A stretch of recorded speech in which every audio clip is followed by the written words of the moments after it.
What if I told you that everything you have been searching for has been waiting not in the next achievement, the next conversation, the next destination, but in the space between your thoughts, in the stillness you have been avoiding your entire life? What if the noise you surround yourself with, the endless scrolling, the constant planning, the need to fill every moment with something, anything, is not a sign of being alive, but a way of running from the only place where life actually happens? Sit with that for a moment. Not to judge it, not to fix it, just to notice it.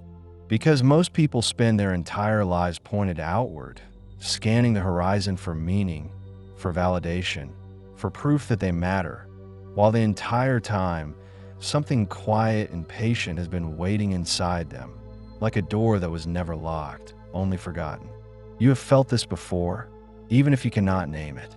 There are moments, brief and often dismissed, when the world falls away and you find yourself simply present. Maybe it was early in the morning before anyone else woke, when the house was still and the light came through the window in a particular way. Maybe it was after a long conversation ended and you sat alone, not thinking, just breathing. Maybe it was in the middle of a walk when suddenly the thoughts stopped and you noticed the sound of your own footsteps, the texture of the air, the way your body moved without effort. These moments are not accidents. They are not distractions from the real work of living. They are the real work. They are the moments when the noise falls away and something truer, something older, something that has always been you, rises to the surface. Carl Jung spent his life listening to this quiet voice, not as a mystic, but as a scientist of the soul. He understood that the unconscious is not a dark basement filled with things we are afraid of, though it contains those too. It is also the place where symbols emerge, where dreams speak in a language older than words, where patterns repeat themselves not to punish us, but to teach us. Jung called this synchronicity, the meaningful alignment of inner and outer events. And he knew that when you begin to quiet the noise inside, the world outside begins to reflect something back to you. Not because the world has changed, but because you are finally able to see what was always there. He spoke of the persona, the mask we wear to move through the world, and the self, the deeper center that exists beneath all the roles we play. And he knew that most people live their entire lives in a mask, never realizing that it is not who they are, only what they have learned to show. In this video, I will share with you several signs, not as a checklist, but as a map of an inner territory you may already be entering without knowing it. These are not things you do. They are things that happen to you when you stop resisting the quiet. They are shifts in perception, changes in what you notice and what you care about, and how you respond to the world. And if you have been feeling lost, if you have been questioning everything, if the things that used to matter no longer hold the same weight, I want you to consider that this is not a crisis. It is not a failure. It is not evidence that you are falling behind. It may be the first sign that something inside you is waking up. Stay with me until the end, not because I will give you answers, but because together we will sit with the questions in a way that allows them to unfold. You may find that experiences you dismissed, moments you thought were meaningless, were actually the beginning of something you have been preparing for your entire life. The first sign is this. You begin to notice that the conversations you used to enjoy now feel hollow. Not because the people have changed, though sometimes they have, but because something in you has shifted. You sit across from someone you have known for years, someone you care about, and they're talking about the same things they always talk about. The complaints, the gossip, the surface-level analysis of events that do not matter. And you find yourself nodding, smiling, participating in the rhythm of the exchange, but inside, there's a distance, a quiet awareness that this is not nourishing you. It is not that you judge them. It is not that you think you are better. It is simply that your attention has turned inward, and the noise of the outer world no longer captures you the way it once did. This can be disorienting. You may wonder if something is wrong with you. You may feel guilty for not being as engaged, for not laughing at the jokes, for not sharing in the outrage or the excitement. You may try to force yourself back into the old patterns, to care about the things you used to care about, but it feels like wearing clothes that no longer fit. And here is what most people do not understand. This is not a loss. This is not you becoming cold or disconnected. This is you beginning to hear a quieter frequency, one that has always been there but was drowned out by everything else.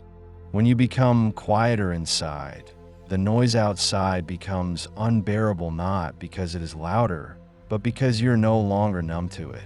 Jung would say that you are beginning to differentiate. You are beginning to separate what is truly yours from what you have absorbed from the collective, from your family, from the culture. The persona, the social mask, begins to feel tight because the self underneath is growing. And this growth is not comfortable. It is not celebrated. Most people will not understand it. They will sense your withdrawal and interpret it as rejection. They will ask if you are okay, and you will not know how to explain that you are more okay than you have ever been, even though everything feels uncertain. You are not leaving them. You are arriving at yourself. But that arrival requires a kind of solitude that our world does not honor. So you sit in those conversations, and you feel the gap widening. And instead of filling it with more words, more effort, more performance, you let it be. You let the silence sit between you and them. You let yourself feel the discomfort without rushing to fix it. And slowly, over time, you begin to notice who leans into that silence with curiosity and who pulls away from it with fear. This is not a test. This is simply information. The people who can sit with you in the quiet are the ones who are also listening inward. The ones who need the noise are still running, and that is okay.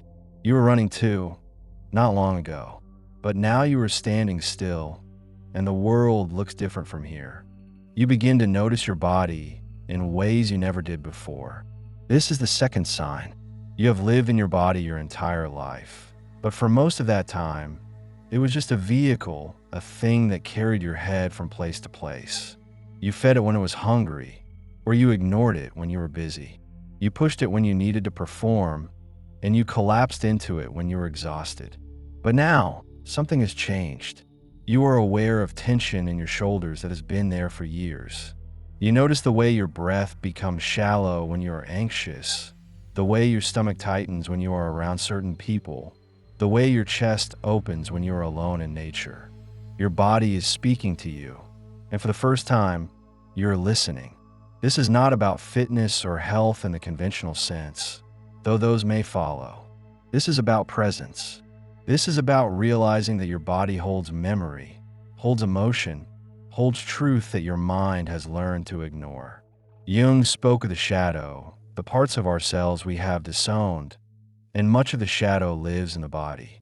The anger you were taught not to feel, the desire you were taught to suppress, the grief you were told to move past. All of it is stored somewhere in your muscles, your fascia, your nervous system. And when you become quiet enough, when you stop filling every moment with distraction, the body begins to release what it has been holding. You may find yourself crying for no reason.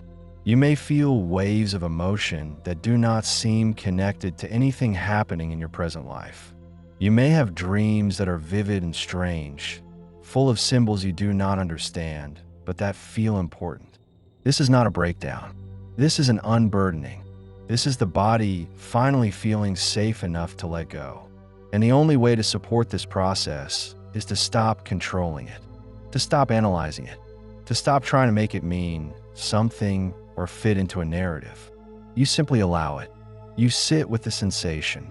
You breathe into the tightness. You let the tears fall without needing to know why. Most people are terrified of this. They reach for a drink, a screen, a person, anything to numb the intensity. And there is no judgment in that. Numbing is a survival strategy, and it works until it doesn't. But if you are here, if you're still reading, it is because some part of you knows that numbing is no longer an option. You have tried it. You have spent years, maybe decades, keeping the volume turned down. And now the body is asking, quietly but insistently, to be felt, to be heard, to be honored as the wise animal it has always been. So you start to move differently. Maybe you take long walks with no destination.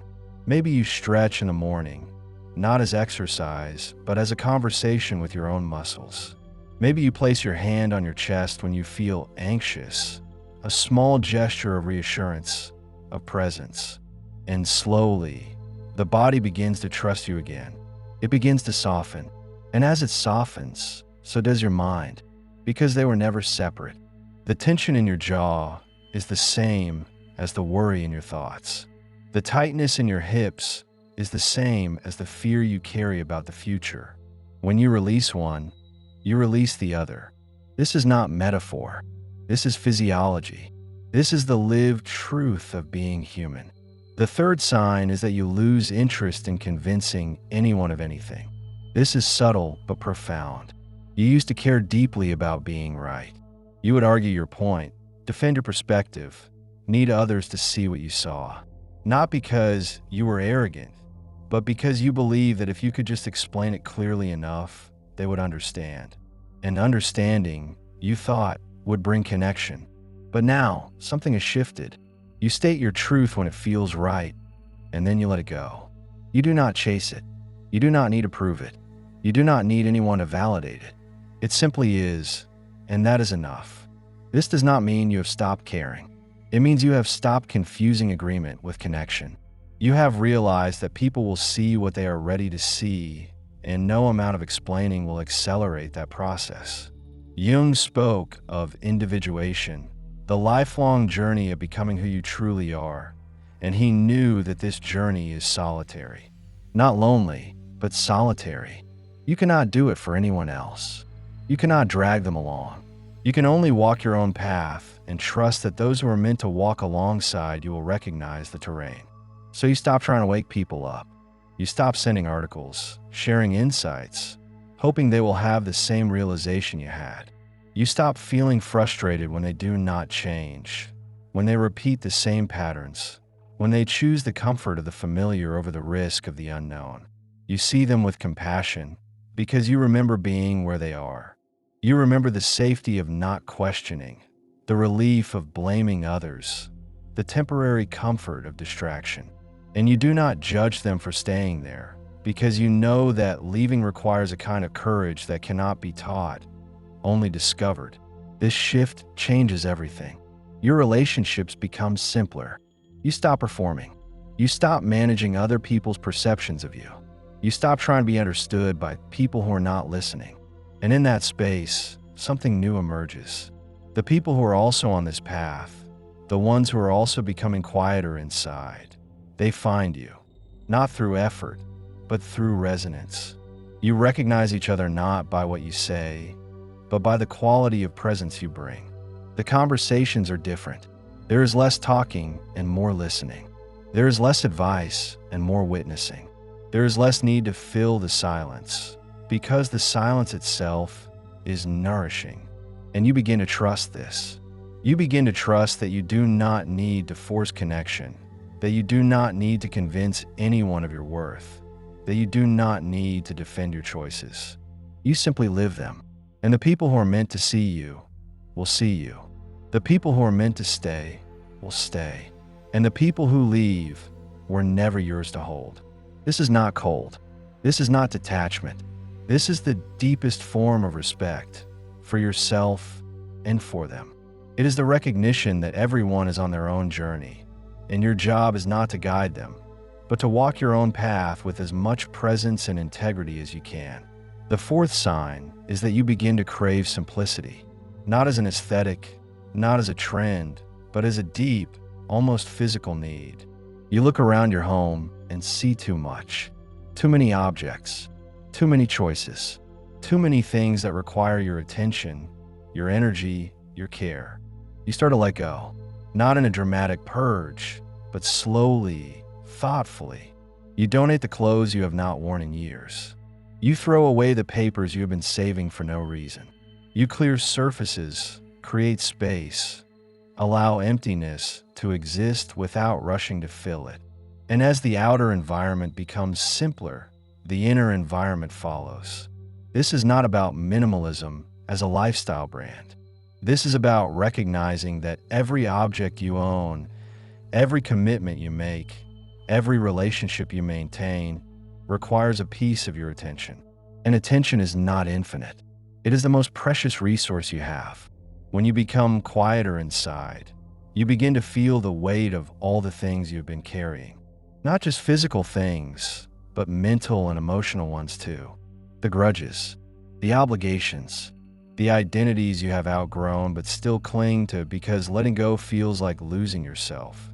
And you realize that you have been living in a state of constant overwhelm, not because life is inherently overwhelming, but because you have said yes to too many things that were not truly yours. So you start to say no, not with anger or resentment, but with clarity. You decline invitations that do not resonate. You step back from projects that drain you. You stop checking your phone every 5 minutes. Stop consuming content that leaves you feeling empty. Stop engaging in conversations that go nowhere. And at first, this feels uncomfortable. There is guilt. There is fear that you're missing out, that you are becoming boring, that you're letting people down. But you sit with that discomfort, and you do not let it pull you back into the old patterns. Because underneath the guilt is something else, a quiet relief, a sense of spaciousness, a feeling that you are finally breathing fully for the first time in years. Jung understood that the psyche needs space to unfold. He spoke of active imagination, the practice of sitting with images and symbols that arise from the unconscious, and he knew that this required silence, stillness, a lack of external input. When your life is cluttered, when every moment is scheduled, when you're always consuming, always producing, always performing, there is no room for the unconscious to speak. The dreams stop coming, the insights stop arriving, the creativity dries up. Not because you have lost it, but because there is no space for it to emerge. And so you create that space. You protect it fiercely. You treat it as sacred because it is. And as you do this, something unexpected happens. You do not feel deprived. You feel rich. You do not feel lonely. You feel connected to something deeper. You do not feel bored. You feel alive in a way that has nothing to do with excitement or stimulation, and everything to do with presence. You sit with your morning coffee and actually taste it. You walk outside and notice the way the light falls through the leaves. You have a conversation with someone and you're fully there, not planning your response, not checking the time, just listening. And these small, simple moments become the most meaningful ones. Not because anything special is happening, but because you are finally awake to the beauty that has always been here. The fifth sign is that you stop seeking closure. This is a difficult one because we have been taught that every story needs an ending, every conflict needs resolution, every question needs an answer. But life does not work that way. People leave without explaining why. Situations end ambiguously. Questions remain unanswered. And for most of your life, you have tried to force closure where none exists. You have replayed conversations in your mind, imagining what you should have said. You have reached out to people who hurt you, hoping for an apology that never comes. You have analyzed and reanalyzed events, trying to make sense of them, trying to find the lesson, trying to turn pain into something productive. But now, you are beginning to let things be unfinished. You are beginning to accept that some people will never understand you, some relationships will never be repaired, some wounds will never be explained. And instead of seeing this as a failure, you see it as the truth. Not everything ties up neatly. Not everything means something. Sometimes things just are, and your job is not to make sense of them, but to carry them with grace. Jung spoke of holding the tension of opposites, the ability to sit with paradox, with ambiguity, with not knowing. This is the mark of psychological maturity. This is what it means to grow up emotionally. You think about the people who are no longer in your life, the friendships that faded, the relationships that ended, the family members you no longer speak to. And instead of feeling bitter or confused, You feel a quiet acceptance. You do not need to demonize them to move on.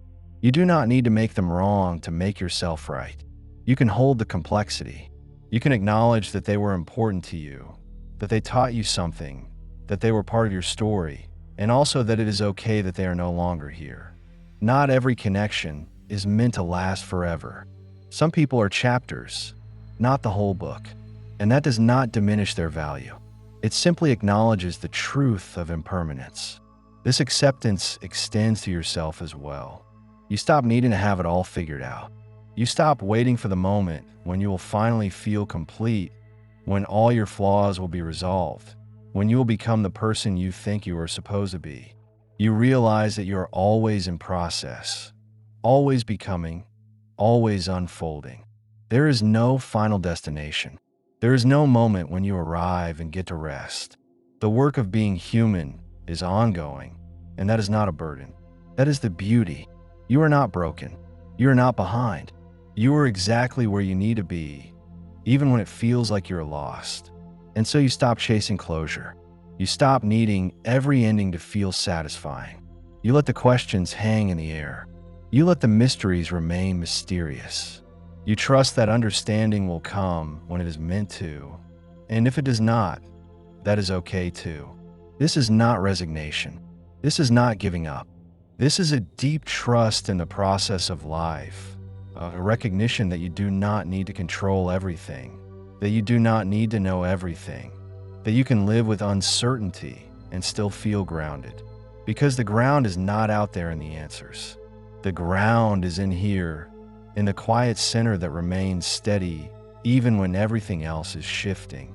The sixth sign is that you become more sensitive, not less. This surprises people. They assume that becoming quieter inside means becoming harder, more detached, less affected by the world. But the opposite is true. When you stop numbing yourself, when you stop using noise and distraction to avoid feeling, you become exquisitely sensitive. You feel everything more deeply, the beauty and the pain, the joy and the sorrow, the connection and the loneliness. And this sensitivity is not a weakness. It is a strength. It is the sign that you're finally alive, finally present, finally willing to be touched by life instead of armoring yourself against it. You notice this in small ways. A piece of music moves you to tears. A conversation with a stranger stays with you for days. You see someone struggling and you feel their pain in your own body. You watch the news and you cannot disconnect from the suffering. You feel the weight of the world in a way that is almost unbearable, and yet you do not turn away. You do not harden. You do not build walls. You stay open, even when it hurts, because you know that closing yourself off is a kind of death. It is safer, yes, but it is not living.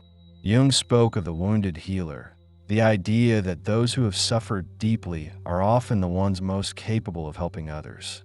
Not because they have all the answers, but because they have been to the depths and returned.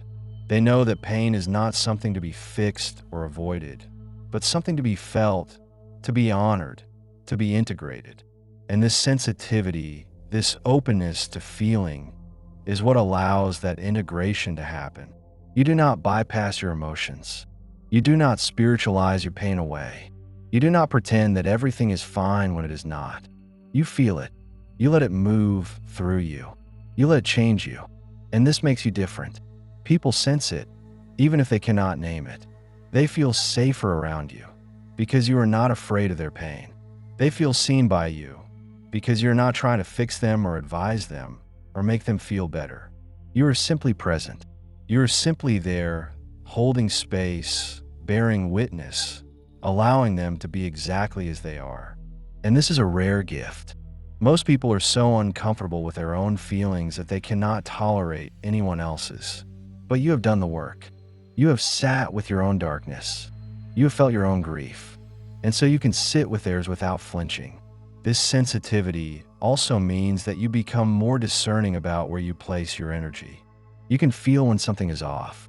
You can sense when someone is not being honest, when a situation is not aligned, when a choice is being made out of fear rather than truth. And you trust that feeling. You do not override it with logic. You do not talk yourself out of it. You honor it as information, as guidance, as the body's way of protecting you. And this discernment is not judgment. It is not about labeling things as good or bad. It is simply about recognizing what is true and what is not, what is nourishing and what is depleting, what is yours to carry and what is not. So you become quieter, yes, but you also become more attuned, more aware, more connected to the subtle currents that run beneath the surface of life. And this attunement is not something you can force or learn from a book. It is something that emerges naturally when you stop filling every moment with noise, when you stop running from yourself, when you finally allow the stillness to teach you what it has been trying to say all along.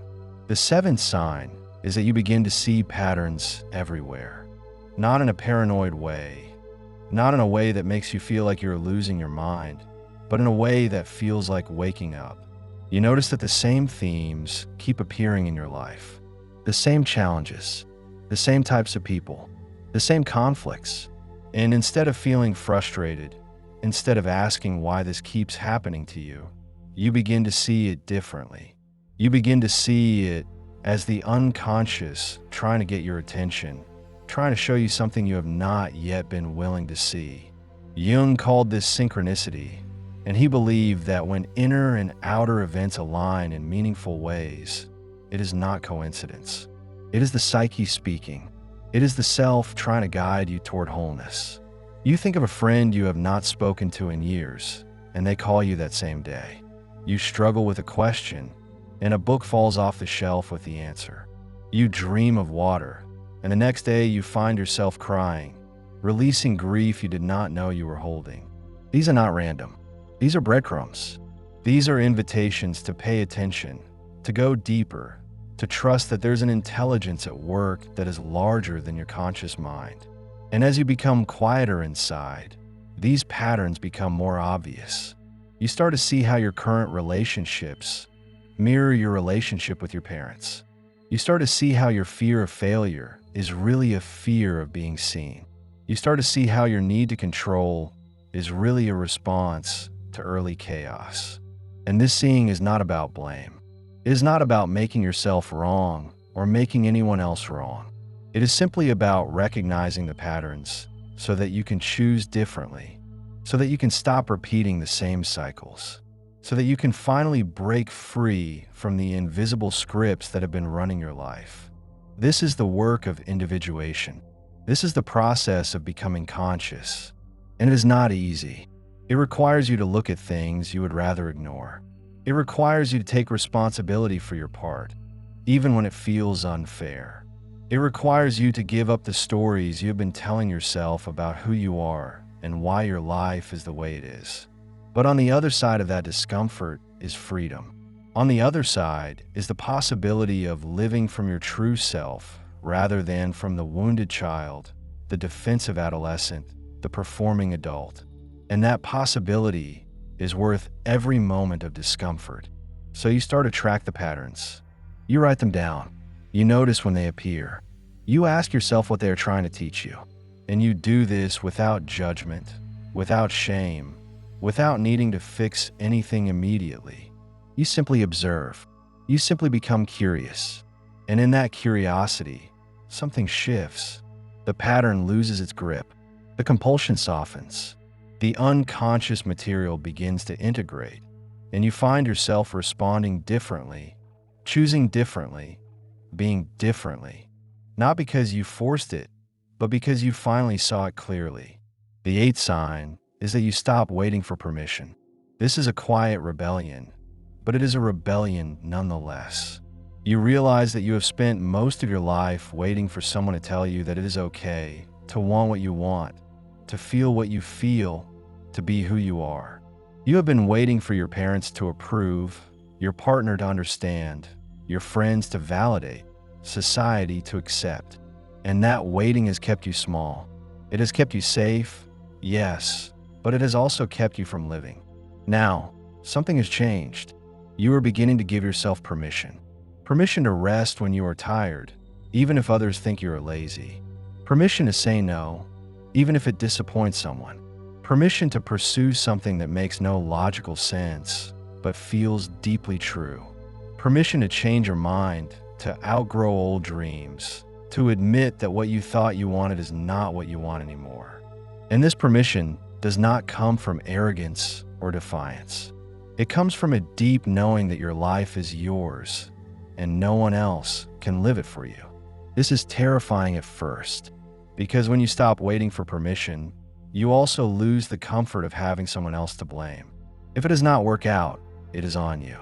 If people do not understand, you have to be okay with that. If you fail, you cannot point to anyone else and say they held you back.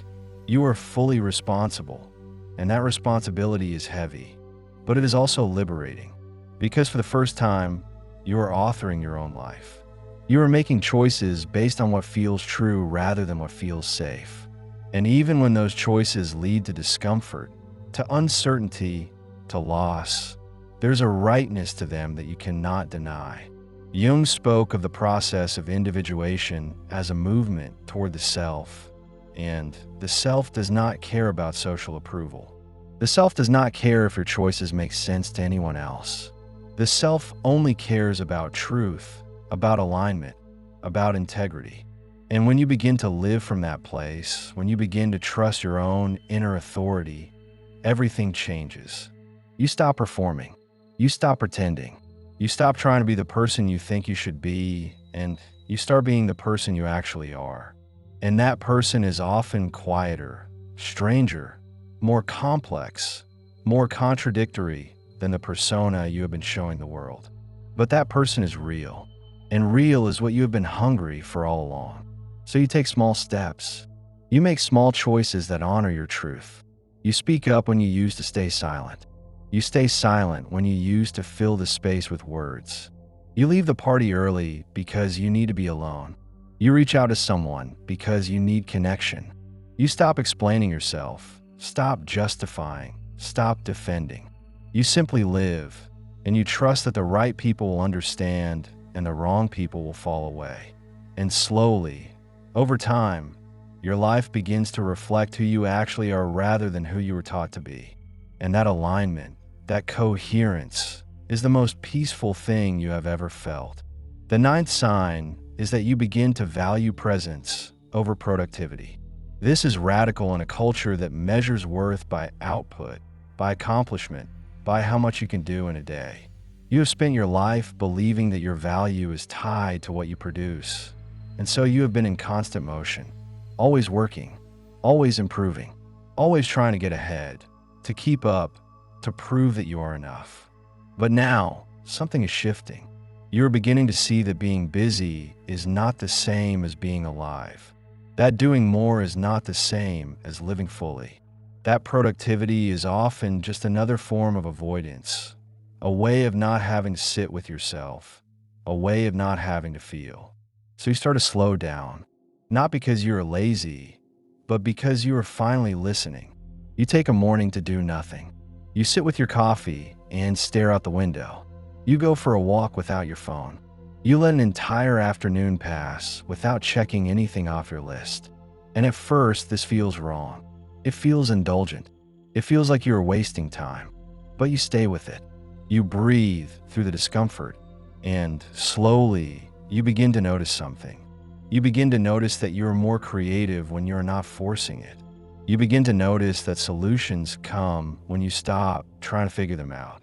You begin to notice that you feel more connected, more alive, more yourself when you are simply present rather than constantly doing. Jung understood this. He knew that the unconscious needs space to speak, and it cannot speak when you are always in motion. The insights come in the quiet. The dreams come in the stillness. The self emerges when the ego finally stops trying to control everything. And so you create that space. You protect it. You treat it as essential, not optional. You stop apologizing for needing rest. You stop feeling guilty for not being productive every moment. You recognize that presence is the work, that being fully here, fully alive, fully engaged with this moment is more valuable than anything you could accomplish. And this changes how you relate to time. You stop rushing. You stop feeling like you're always behind. You stop measuring your day by how much you got done, and you start measuring it by how present you were, how connected you felt, how much you allowed yourself to simply be. And this is not passive. This is not checking out. This is the most active, engaged, alive thing you can do. Because when you are present, you are available to life. You are available to the people around you. You are available to the insights, the beauty, the moments of grace that are always here, but that you miss when you're moving too fast. So you practice. You practice coming back to this moment. You practice noticing when your mind is in the future or the past, and you gently bring it back. You practice feeling your feet on the ground, your breath in your body, the sounds around you. And over time, this becomes your default.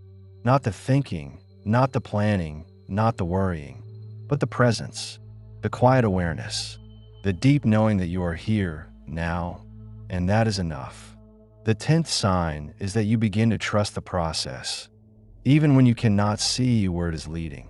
This is perhaps the most difficult and the most important shift. You have spent your life trying to control outcomes, trying to plan, trying to make sure that everything works out the way you think it should. But now, you're beginning to realize that life does not work that way. That you could do everything right and still not get what you want. That you can plan perfectly and still be surprised. That the path is not linear and the destination is not what you thought it would be. And instead of fighting this, instead of resisting it, you are beginning to surrender to it. This is not giving up. This is not passivity. This is a deep, active trust that there is a larger intelligence at work, that the universe or God or the self or whatever you want to call it is guiding you towards something you cannot yet see. Jung spoke of the transcendent function, the psyche's ability to bring together opposites and create something new, something that the conscious mind could never have imagined. And this process requires trust. It requires you to let go of the need to know, to let go of the need to control, to let go of the illusion that you are in charge. You think about the times in your life when things fell apart, the job you lost, the relationship that ended, the dream that did not come true. And at the time, it felt like a disaster. It felt like proof that you were not good enough, that life was unfair, that nothing would ever work out. But now, looking back, you can see that those moments were not endings. They were openings. They were the universe clearing space for something better, something truer, something more aligned. And you could not have seen it at the time. You could only see the loss. But now you can see the gift. And so you begin to trust that the same is true now. That whatever you're going through, whatever is falling apart, whatever is uncertain, is part of a larger unfolding. That you do not need to have it all figured out. That you do not need to force anything. That you can simply show up, do the next right thing, and trust that the path will reveal itself. And this trust is not blind. It is earned. It comes from lived experience, from seeing over and over again that life has a way of working out, not always in the way you expected, but in a way that is ultimately for your highest good. So you stop gripping so tightly. You stop trying to make things happen. You stop pushing and forcing and controlling. You let go. You breathe. You trust. And in that trust, there's a peace that you have never felt before. A peace that does not depend on circumstances, that does not depend on everything going right, that does not depend on having all the answers. A peace that comes from knowing that you are held, that you are guided, that you are exactly where you need to be, even when it does not feel like it. All of these signs, all of these shifts, they're not separate. They are all part of the same process. The process of becoming quieter inside. The process of turning your attention inward. The process of listening to the self rather than the noise of the world. And this process is not something you do once and then you're done. It is ongoing. It is lifelong. It is the work of being human. But as you continue, as you deepen, as you become more and more willing to sit with the quiet, something extraordinary happens. Life becomes clearer, not because you have all the answers, but because you're no longer looking for them in the wrong places. You are no longer seeking validation, approval, meaning, purpose out there. You are finding it in here, in the quiet center that has always been waiting for you to come home. And this homecoming is not dramatic. It is not a moment of enlightenment where everything suddenly makes sense. It is quiet. It is subtle. It is a gradual softening, a gradual opening, a gradual recognition that you are enough, that you have always been enough, that you do not need to prove anything or become anything other than what you already are. And in that recognition, there is a freedom that cannot be taken away, a peace that does not depend on circumstances, a clarity that comes not from having all the answers, but from being willing to sit with the questions. So if you're feeling lost right now, if you're feeling uncertain, if you're questioning everything, I want you to know that this is not a sign that something is wrong. This is a sign that something is waking up. This is a sign that you are becoming quieter inside. And that quiet is revealing what has always been true. You do not need to rush this process. You do not need to force it. You simply need to allow it. You simply need to create space for it. You simply need to trust that the quiet knows what it is doing, even when you do not. One simple practice you can begin with is this. Each morning, before you reach for your phone, before you start your day, sit for 5 minutes in silence. Not to meditate, not to achieve anything, just to be. Notice your breath. Notice your body. Notice the thoughts that arise and let them pass. Do not judge them. Do not engage with them. Just watch. And in that watching, you will begin to notice the space between the thoughts, the quiet that is always there underneath the noise. And that quiet is you. That quiet is the self. That quiet is the place where everything you have been searching for has been waiting all along. Another practice is to write, not to share, not to perform, but to simply let the words flow. Write about what you're feeling. Write about what you're noticing. Write about the patterns, the questions, the uncertainties. Do not edit. Do not make it make sense. Just let it come. And as you write, you will begin to see things you did not know you knew. You will begin to hear the voice of the self, the voice that has been trying to speak to you your entire life, but that you have been too busy to hear.